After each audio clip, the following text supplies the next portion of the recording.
Welcome to রস বাঙালি channel. আমার চ্যানেলে আপনাদের স্বাগত। আজ করব আমি তালের বড়ার রেসিপি। বহুদিন পরে আপনাদের কাছে আবার একটা নতুন ভিডিও নিয়ে চলে এলাম। তো তালের বড়াটাই করার জন্য কি কি লাগবে আর কিভাবে করছি আপনাদের দেখিয়ে দিই। এখানে তালের রস করে নিয়েছি। প্রথমে এই তালের রস করে আটার চালনি যে আছে, যেটা দিয়ে আমরা আটা চালি, সেই আটা চালনির মধ্যে রেখে রসটা একটা থালার উপরে বসিয়ে রেখেছিলাম। তাতে করে এই তালের রসের থেকে যে জলটা বেরোবে সেই জলটা নিচে তো পড়ে যাবে, আর সেই জলটা কিন্তু তেতো হয়। তো আর তালের রসটা, ওই জলটা বেরোনোর পরে তালের রসটা একদম পরিষ্কার হয়ে যাবে, মানে একটু তেতো ভাব থাকবে না। যদি তেতো হয়ে থাকে তাহলে তেতো ভাবটা থাকবে না। অনেক অনেক তাল তেতো হয়, আবার অনেক অনেক তাল তেতো হয় না।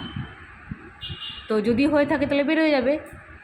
আর এখানে আমি একটা গামলা নিয়ে 1 বাটি সুজি দিয়ে দিলাম, আর দিয়ে দিলাম ওই বাটিরটারই মাপ করে 1 বাটির থেকে একটু কম চিনি। তো প্রথমে অল্প চিনি রেখে দিলাম, বাকি চিনিটা দিয়ে জল দিয়ে একটু ভিজিয়ে রাখলাম। আর এখন দিয়ে দিচ্ছি আমি তালের রসটা। আমি এখানে অর্ধেকটা তালের রস দিয়ে দিলাম। এখন সুজি আর চিনির সঙ্গে তালের রসটা প্রথমে মিলিয়ে নিচ্ছি।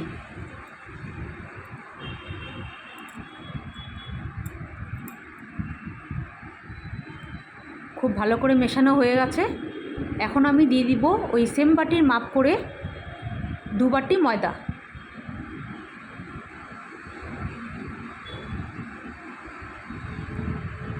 প্রথমে 2 বাটি ময়দা দিব, দিয়ে মিলাবো। যদি একটু লাগে কম বা বেশি, তাহলে এটা পরে আবার অ্যাডজাস্ট করে নিতে হবে। তো প্রথমে 2 বাটি ময়দা দিলাম, এখন খুব ভালো করে মিশিয়ে নিচ্ছি।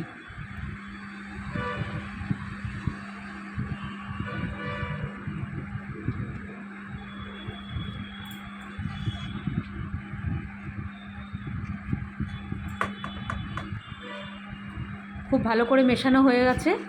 আমার মনে হচ্ছে যে এখানে একটু তালের রস দরকার পড়বে।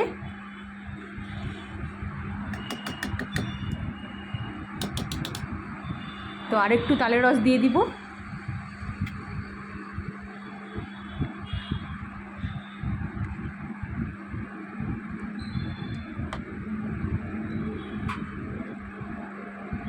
এখন খুব ভালো করে হাত দিয়ে মিলিয়ে নিয়ে একটু ফেটিয়ে নিব। বেশ একটু টাইম নিয়ে ফেটাতে হবে, তাতে করে বড়াগুলো খুব সুন্দর হবে, ফোলা ফোলা হবে।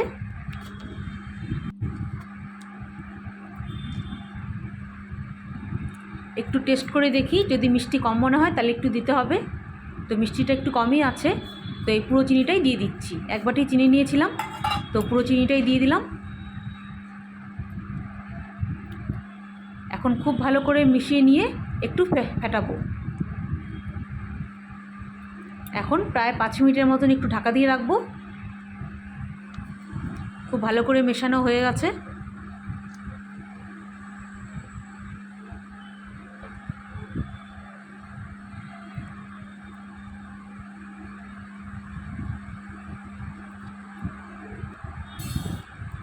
এখন ঢাকা দিয়ে রাখবো প্রায় 5 মিনিটের মতন।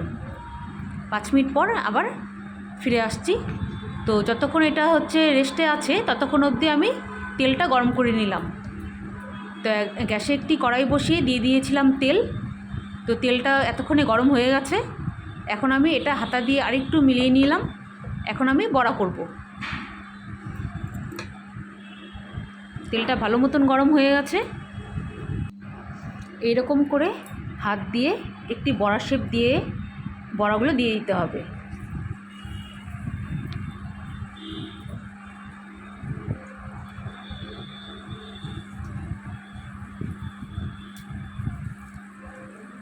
বেশ কয়েকবারেই ভাজতে হবে। তো অল্প অল্প করে দিলেই ভালো, তাহলে একটার সঙ্গে আরেকটা লেগে যাবে না। তো আমি এখানে সমস্ত বড়াগুলো ভেজে নিয়ে তুলে দেখাচ্ছি।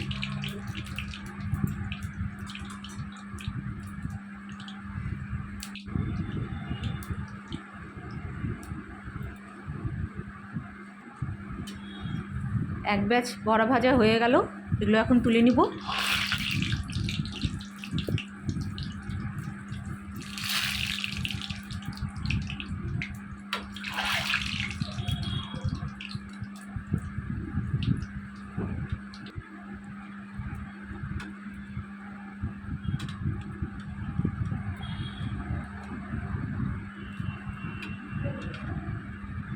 এরকম করেই আমি সমস্ত বড়াগুলো ভেজে নিয়ে দেখাচ্ছি।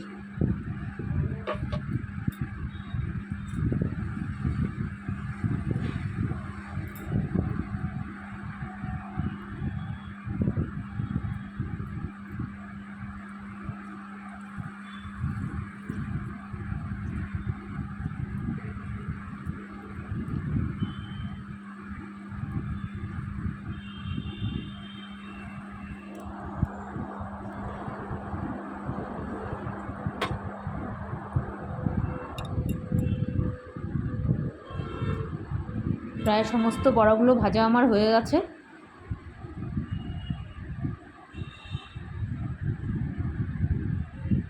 যদি রেসিপিটা ভালো লাগে, খুব সহজেই করে দেখালাম তালের বড়ার রেসিপি। তো যদি রেসিপিটা ভালো লাগে please like share and comment করবেন, আর অবশ্যই সাবস্ক্রাইব করবেন। দেখুন সমস্ত বড়াগুলো আমার ভাজা হয়ে গেল। বড়াগুলো কত সুন্দর হয়েছে, একদম গোল গোল। প্রথমেগুলো একটু অন্যরকম হচ্ছিল, কিন্তু পরেগুলো কিন্তু খুব সুন্দর হয়েছে। তো যদি রেসিপিটা ভালো লাগে please like share and comment করবেন, আর অবশ্যই সাবস্ক্রাইব করবেন প্লিজ। আপনাদের কাছে অনুরোধ রইল। তালের বড়া কিন্তু খেতে খুবই ভালো হয়।